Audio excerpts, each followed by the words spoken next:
Bem-vindos ao Café Filosófico, projeto de extensão do Grupo de Estudos em Metafísica e Tradição da UFRN, em parceria com a TVU. Hoje eu converso com Leilton Lima, jornalista, vai nos falar um pouco sobre a espiritualidade como transformação social. Leilton, bem-vindo. Muito obrigado pela oportunidade da gente bater esse papo. Nada, eu que agradeço. Amigo, seguinte, vamos falar um pouco, iniciar falando sobre sua pesquisa, sobre o seu tema.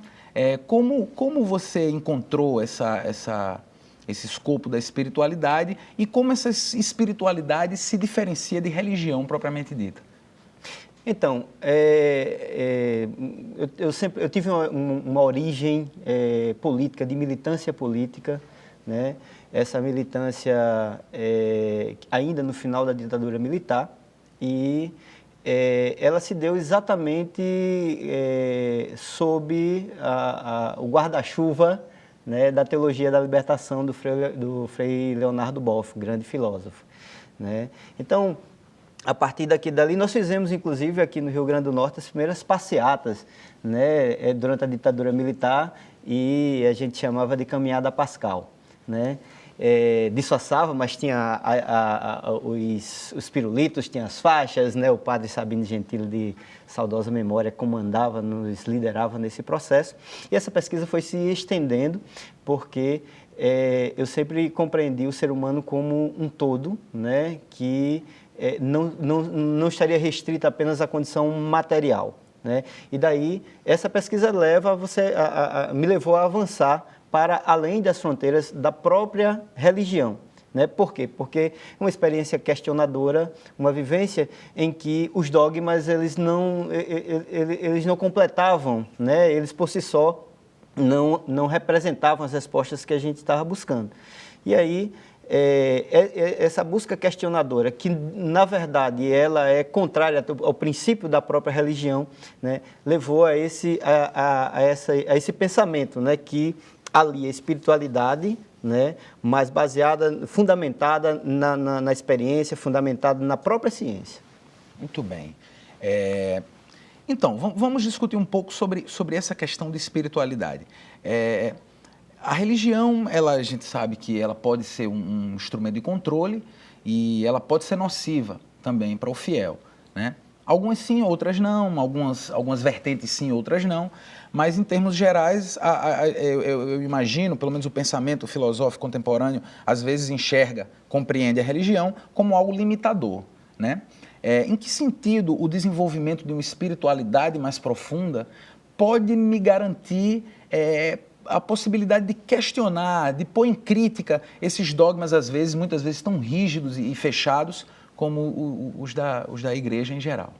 Então, Leonardo Boff coloca que a espiritualidade é como um lago puro e cristalino, né? Allan Kardec, o cientista que codificou a doutrina espírita, ele chama isso de religião natural, né?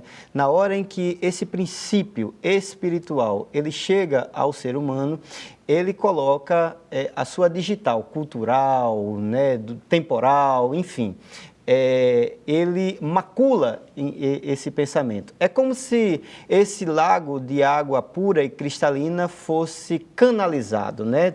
Se criasse um encanamento para levar até a sociedade. Como a gente sabe, na hora que o ser humano coloca as mãos nisso aí, então esse encanamento ele estaria exposto aos vazamentos, à poluição, né? Às deturpações das mais variadas formas. Um dos princípios mais interessantes é o próprio Evangelho, né? Jesus, ele coloca a sua mensagem baseada em dois princípios, né? O princípio inicial é de um pai bondoso, né? Ele elimina com a ideia de um Deus que está lá para lhe castigar, para lhe mandar para o inferno. Desculpe interromper, tira essa ideia do Velho Testamento, de algo muito duro, a coisa mosaica lá. Então, o Jesus talvez venha, o advento do cristianismo e do Novo Testamento é justamente a visão da piedade, que talvez não apareça, no Velho Testamento seja algo mais punitivo. Isso. Ele chama então Deus de Abá, Abá, que significa, é um termo que os filhos usavam para os pais, tipo assim, meu querido paizinho. É de uma intimidade, é de uma proximidade muito grande. Então ele rompe com essa ideia, inclusive que persiste até hoje, de um ser que está ali para lhe punir, que você não pode questionar, que você que está pronto para lhe condenar a qualquer equívoco, claro, vingativo, um né? vingativo, Um Deus e tudo mais. E violento, agressivo e, na verdade, um Deus antropomorfo, né? Um Deus que é feito à Claro. imagem e semelhança do homem. Repleto de categorias humanas. Humanas, isso. Então Jesus rompe com esse princípio aí, o que nos dá uma liberdade para avançarmos nessa espiritualidade. Ele abre a porta para a gente questionar, para a gente cometer os erros que todo experimento filosófico nos leva, né? Que possibilita. Nós podemos errar, né? No pensamento filosófico. Então, depois disso, ele propõe um reino, né? Um sistema, então, já que é um reino, né? Um sistema de organização social que é novo, que eles chamam do reino de Deus. Né? Isso o Leonard Boff. Não, isso Jesus Cristo. Ah, sim, certo. Né? Ah, a proposta certo, de okay. Jesus. Né? Então, Jesus, ele disse que esse reino ele pode ser atingido através da conversão. E aí as religiões falam assim, se converta então à minha igreja porque eu tenho a verdade absoluta. Na verdade, a conversão é você sair de uma condição inferior para uma condição superior. Né? Você deixar de ser o homem velho para ser o homem novo. Isso. Né? Então, a proposta era de uma transformação, né, interior.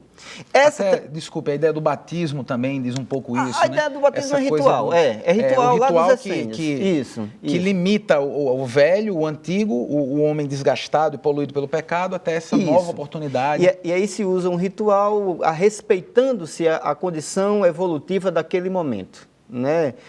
O batismo é exatamente aquilo que a gente está falando, já é uma parte desse encanamento. Isso, né? Exato. Ele já pega a essência da espiritualidade, que seria essa transformação individual, moral, no sentido positivo da palavra. Quando a gente fala moral hoje, né, já se lembra do falso moralismo religioso, não é disso que a gente está tratando, daqueles valores, daqueles princípios, né, que trazem a felicidade para si e para as pessoas que estão ao seu redor. Então, quando Jesus faz essa proposta, né, que ele diz que ainda não está nesse planeta, que ainda não está na Terra, que não é desse mundo, mas ele diz que começa dentro de cada um de nós. Né? Começa em cada um de nós. E como nós sabemos que o homem é fruto do meio e o meio é fruto do homem, há essa interligação, é necessário que para que haja essa evolução, para que haja essa condição de você penetrar nessa nova condição social, haja essa interligação. Então, é um princípio que busca, a partir do indivíduo, a conquista de uma sociedade mais justa, mais igualitária e, portanto, é uma proposta também coletiva. Muito bem. Leilton, seguinte, quando a gente pensa na ideia de espiritualidade, de uma maior integração consigo mesmo, talvez, com o espírito mesmo, né? Com a nossa essência, eu fico pensando assim, hoje, né, com a contemporaneidade, perdemos um pouco essa experiência do sagrado, a experiência de se desvelar algo divino e de você perceber mesmo no mundo, nas coisas mesmo, algo de extraordinário. Eu acho que a ciência, nesse sentido, a técnica, né, ela nivela muito as coisas do ponto de vista de um objeto. E você perde, exato, essa compreensão de realmente uma coisa que desvela algo aí, algo divino, extraordinário, o próprio fato da coisa existir. Né? Então eu queria que você falasse um pouco dessa experiência do sagrado, como essa espiritualidade pode me devolver realmente uma convivência, porque muitas vezes eu percebo que a religião, como você falou, a religião encana esse rio de águas cristalinas, né, como você bem falou, e coloca essa doutrina, essa compreensão para todos, desvirtua. Então acho que aí se perde também. Então, acho que muitas vezes o fiel que está lá na igreja, que está lá no culto, muitas vezes não está tendo uma experiência realmente telúrica, uma experiência divina, né? Eu queria que você falasse um pouco sobre isso. Olha só, nós temos uma compreensão de que a experiência espiritual é uma experiência de catarse, né? Eu vou para lá para ter uma catarse, para ter uma purificação. Na verdade, o que se espera é uma postura de evolução, de você sair a conversão no sentido de um processo evolutivo. Evolutivo, tá? Entendi.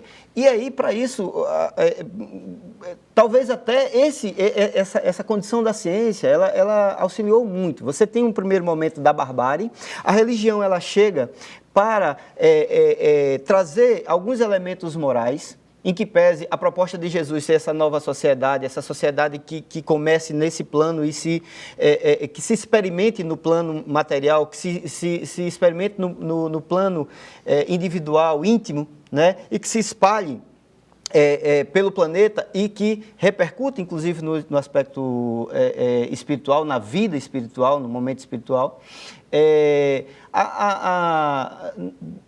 A religião ela se voltou para uma construção de dogmas, de desvirtuamento. Então, Jesus propõe uma nova sociedade, Jesus propõe o reino de Deus, a religião forma uma igreja. Né? Houve uma separação. Quem é que vai, na verdade, trazer o novo nesse sentido? O próprio marxismo. Né?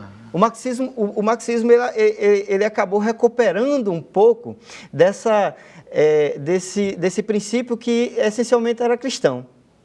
Sendo que, na hora que Marx vê a situação em que está a religião em si e faltando as provas, que aí a gente vai chegar na resposta às suas perguntas, faltando as provas porque a própria religião ela não tinha interesse de um estudo racional da realidade espiritual, né? Somando-se essas duas coisas, então se cria a obviedade do materialismo histórico para aquela época. Surpreende que esse materialismo histórico ainda persiste até hoje na mente das pessoas com o avanço científico. Então, essa condição do mistério, do espiritual, daquilo que transcende a matéria, ela está em franca recuperação a partir exatamente dessa pesquisa científica. E é a pesquisa científica que outrora, por uma questão de defesa, porque, veja só, se a ciência fosse se submeter os grilhões da religião, todo esse avanço que nós temos hoje não existiria. Então, a ciência precisou se livrar da religião naquele momento. É porque eu acredito que a religião como instituição ela é limitadora por natureza, essencialmente limitadora. Isso. Então, eu acho que existe na modernidade, sobretudo, no período moderno, um distanciamento dessa procura por Deus. Por exemplo, você vê isso muito claramente em Descartes. O Descartes vai até a terceira meditação e fala, Deus existe, Deus está lá, Ele sustenta, mas eu leio essa proposição sobre Deus em Descartes como uma mera desculpa epistemológica para que o homem possa realmente, porque Deus ele dá o aval, ele diz, vá lá, pode conhecer, você pode conhecer um objeto, você pode trabalhar esse objeto e conhecê-lo a fundo, né? E isso é ciência, isso é fazer ciência. Então, acredito que nesse momento de ascensão da ciência, houve, na verdade, uma mudança de foco que perdeu, o homem perde aí nesse movimento talvez um pouco de sua experiência espiritual mais profunda. Sim. Que aconteceu, desculpe me demorar, por exemplo, no período medieval, com os neoplatônicos, um cara como, um pensador como o mestre Eckhart que vem e diz, não, Deus é o nada. Você encontra Deus com experiência de esvaziamento, você precisa se esvaziar, você precisa nada querer, nada ter e nada saber, para você poder ter essa experiência profunda divina. O divino poder realmente está em você, ele preencher. Né? Então, acho que se perde isso com a ciência, mas você falou sobre a questão do marxismo, que talvez, muito interessante essa sua colocação sobre o marxismo, porque talvez aí exista esse turn, e essa virada, e você possa trabalhar a partir de uma questão espiritual num pensamento tão próprio do chão e do mundo, como é o pensamento de Marx. Isso. Há um preconceito, né, dos materialistas de fazer o estudo do Espiritismo, por exemplo, né, exatamente por uma compreensão imediatista de que se trata de uma religião. Da mesma forma, existe um preconceito dos espiritualistas de fazer o estudo de Marx, né, porque Marx, naquele momento histórico, preconiza o materialismo. E assim se perde um grande cabedal de conhecimento, né, que se interagindo, a gente encontra o homem completo. Né? Então você tem a tese, né, a dialética, né? A tese enquanto o espírito, a antítese enquanto a matéria, e a síntese seria exatamente esse homem completo, espiritualmente preenchido e materialmente pleno. Né? E com isso, com todas as possibilidades de avançar no seu processo histórico, evolutivo e espiritual. Então, essa junção, quando se elimina os preconceitos, quando você rompe com aquela ideia, com o monoideísmo, né, fixo, em que as pessoas se refugiam naquele pensamento, né, travado, né, e amplia o seu conhecimento, a gente vai chegar, então, a uma nova realidade. E aí eu nem tenho a pretensão de fazer uma discussão sobre Deus nesse momento. Eu sou teísta, né? Mas eu acho que não caberia nesse momento, quando nós estamos, assim, já provando, descortinando a realidade espiritual pela ciência. Então, o primeiro momento agora era exatamente a gente se debruçar para essa realidade multidimensional na qual nós estamos inseridos e que já está posta aí. Quer dizer, hoje em dia, você não pode mais dizer que a ciência é materialista.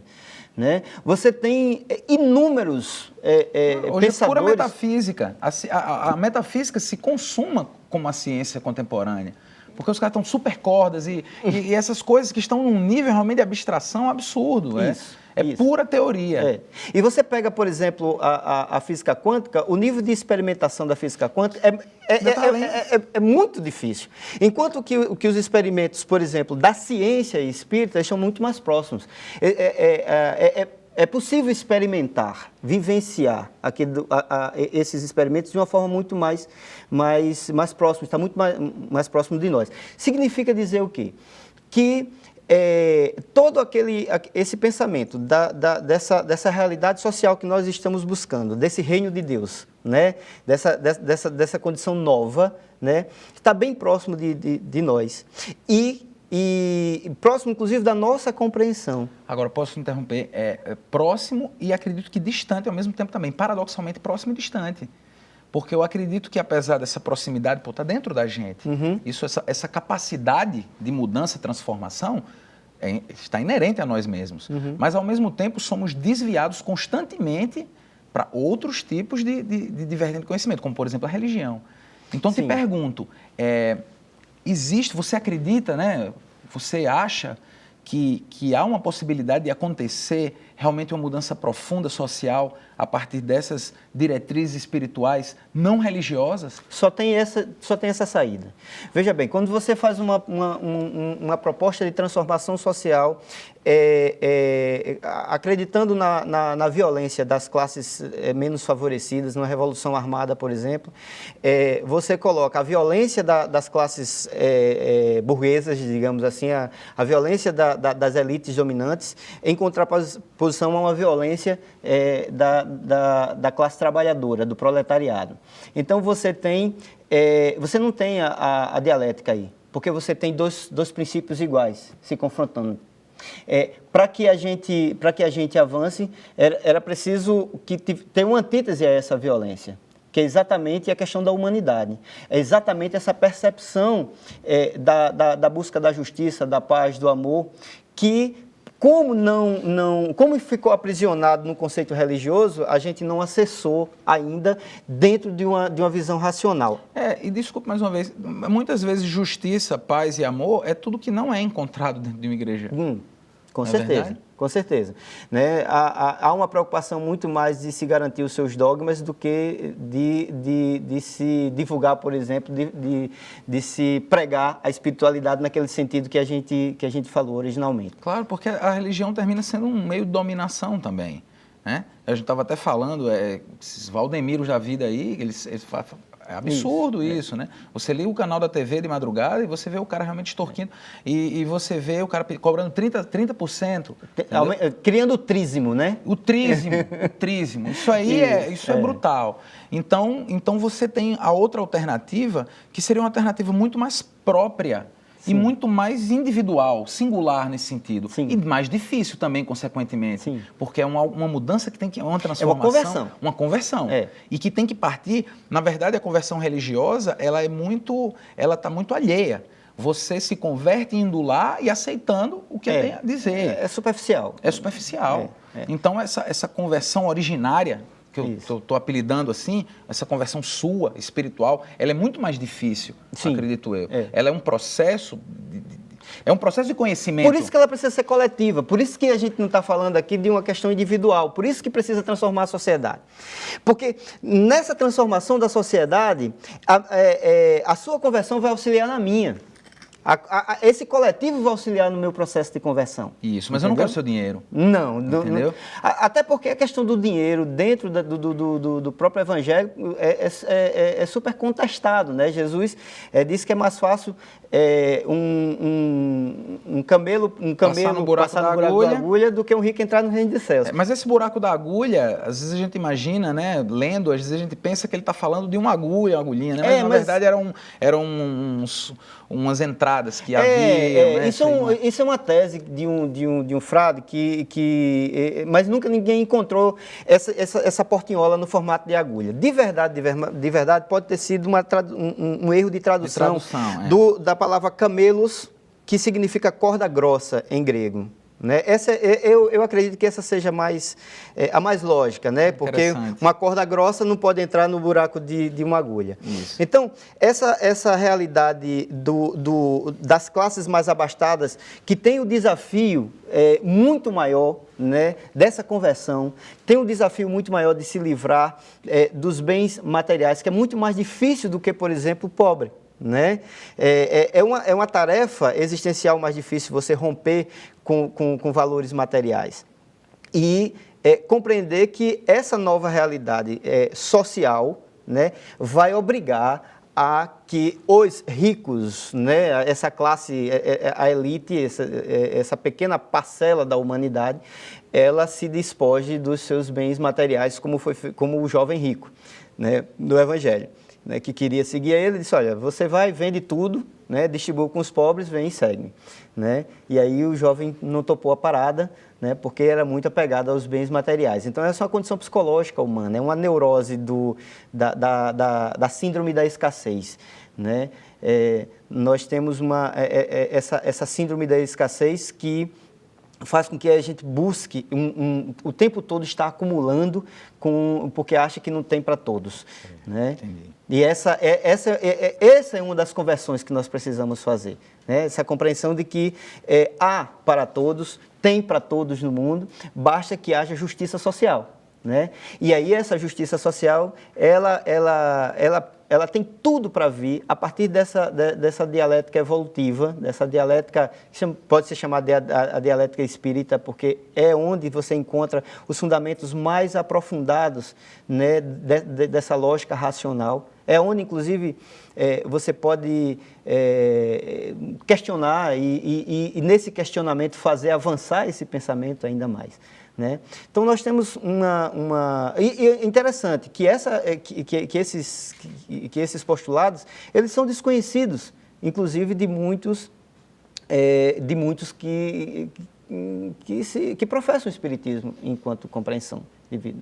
É desconhecido porque nós temos a tendência sempre de buscar o caminho mais fácil da religiosidade complacente. Então você vai muitas vezes lá, em vez de ser uma escola evolutiva, né, o ambiente espírita se torna um ambiente de cura, né? E só disso, né? Unicamente disso. Então, a proposta é você recuperar aquele princípio que o Allan Kardec ele preconiza. O fundamento. O fundamento, né? E atrás desse princípio, inclusive a partir da criação de um novo tipo de governo, né? Que ele chama de aristocracia intelecto-moral. Então, nós vivemos governos, né, pela força, pelo dinheiro, pela família, né, os militares, né? Então, em cada momento histórico nós tivemos as aristocracias, né? Hoje nós temos os governos baseados no intelecto, né? Mas nem sempre essa inteligência, né, se une com os princípios éticos, né, os princípios morais. E aí, essa lacuna gigantesca que todos nós devemos buscar. Agora, como fazer isso? Se a gente coloca essa condição nossa espiritual, essa realidade transcendente do ser humano, e se principalmente a gente começa a observar isso, as pesquisas que estão postas aí e que são inúmeras, como fundamento disso. Então, você sai de um pregador pura e simplesmente se converta porque o fim está próximo e tal, sai dessa realidade para uma realidade palpável, né? Pragmática. Essa é a grande proposta, né? E que está posta aí em todos os ambientes, inclusive os ambientes universitários, né? Você tem a medicina e espiritualidade hoje sendo cadeira em diversas universidades, né? Você tem o Décio Iandoli, um médico, um doutor em medicina, que escreveu um livro fantástico, A Reencarnação como Lei Biológica, onde ele fundamenta o princípio reencarnacionista não em teses, né, sem um fundamento, mas fundamentado exatamente no estudo da genética, né, fundamentado inclusive no estudo da evolução, de Charles Darwin, sim, né, uma experiência fantástica que não pode ser perdida e que nós vemos as religiões tentando refutar, né, o evolucionismo, né, como se fosse algo que fosse antidivino. Então, a gente vê aquilo que você alertou desde o início, a religião, ela de alguma forma, ela tentando impedir esse conhecimento maior, esse acesso, né, ao conhecimento. Do outro lado, nós temos aí, infelizmente, uma parcela dos cientistas tentando desesperadamente negar essa realidade espiritual, né? Muitas vezes usando como argumentos a religião, como se fosse a religião, né, a espiritualidade, né? Confundindo uma coisa com a outra. Entendi. Né? Então, nós temos dois extremos hoje que precisam desesperadamente, para o bem do conhecimento, romper com seus dogmas, né? Os dogmas religiosos, né, que aprisionam o conhecimento científico e os dogmas científicos que aprisionam o conhecimento espiritual.